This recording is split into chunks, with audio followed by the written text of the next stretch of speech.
President Biden mocked Representative Marjorie Taylor Greene on Wednesday, sarcastically asking a room full of House Democrats during their annual retreat in Baltimore, "Isn't she amazing?" The president's comments came one day after Greene, during a hearing on Capitol Hill, asked Michigan mother and conservative activist Rebecca Kessling, who lost two children to fentanyl related deaths on July 29, 2020, if her sons would be alive if our government would secure our southern border. Kessling responded absolutely before discussing the rise in drug related deaths and the government's alleged role in the drug crisis.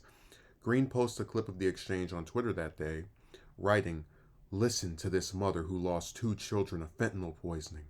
Tell the truth about both of her sons' murders because of the Biden administration's refusal to secure our border and stop the cartel from murdering Americans every day by Chinese fentanyl."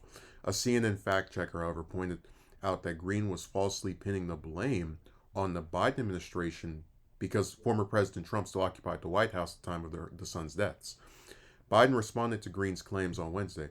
"She was very specific. I shouldn't digress. Probably I read she was very specific recently, saying that a mom, a poor mother who lost two kids to fentanyl, that I killed her sons. Well, the interesting thing is that fentanyl they took came during the last administration," Biden said, letting out a chuckle. He stopped himself from continuing on the topic. "Look, folks, anyway, I don't want to get started," he said. The remark, which prompted laughs from the crowd, came as Biden implored congressional lawmakers to come together in a bipartisan fashion and pass legislation on a number of issues central to his policy agenda, including police and immigration reform.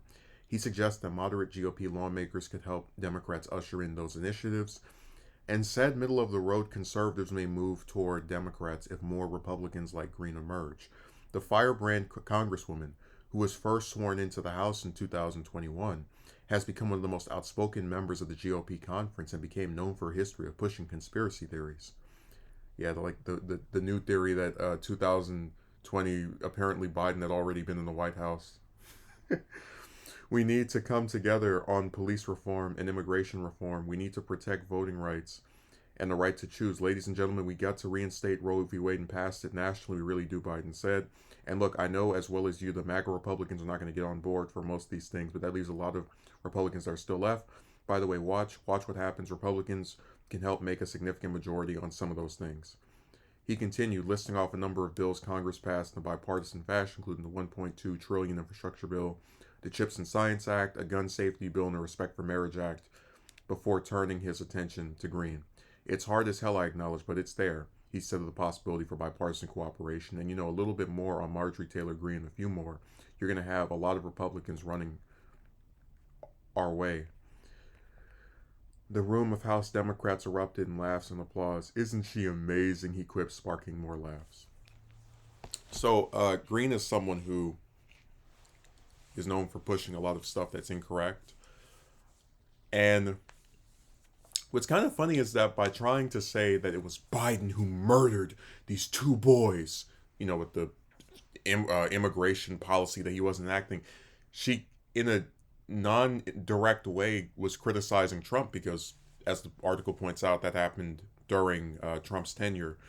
And it's even more comedic because you see a lot of these right-wing nativist politicians who push this idea that the Democrats are these open border lovers and Biden wants to just have any illegal immigrant come. But in reality, a lot of progressives are very upset with him for not having a more lenient immigration policy, a more forgiving one, because outside of ending construction on Trump's border wall, which I don't know why it was taking, it took a whole term and that thing still wasn't finished. That shows more to Trump's incompetence than anybody else. But outside of ending that, most of the stuff has stayed the same. I mean, you have ICE that still gets to go around and treat people like garbage.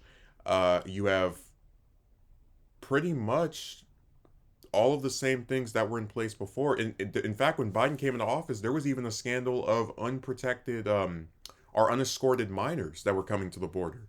So really, there's not much he's done in terms of actually making himself different from Trump on immigration to even even be floating the narrative that Trump secured our borders and Biden wanted to let everybody in, because, as has been explained before, there are no Democrats who are for open borders. None of them have supported that. None of them have said just let any random person come in. It's never been stated. Um, and that's why I said immigration is one of the most toxic topics to discuss when it comes to U.S. politics, because at the heart of it, there are nuances. You know, the fact that a lot of immigrants don't actually cross the border. They get a visa and then overstay, and that's how they become illegal. And there's really no serious conversations about reforming this that you get from most Republicans. Unfortunately, it's just a lot of stuff of deport this person, get rid of them. You know, it's it's just a sad thing. And with Green, it's even more comedic because, again, she insulted the last president from her own party, who she basically made a career out of sucking off, metaphorically, you know, as far as praising every single thing he does and never being able to critique him on any single thing ever. And by trying to say that it was Biden that failed at the border, she actually insulted Trump instead. So all I can say is, isn't she amazing?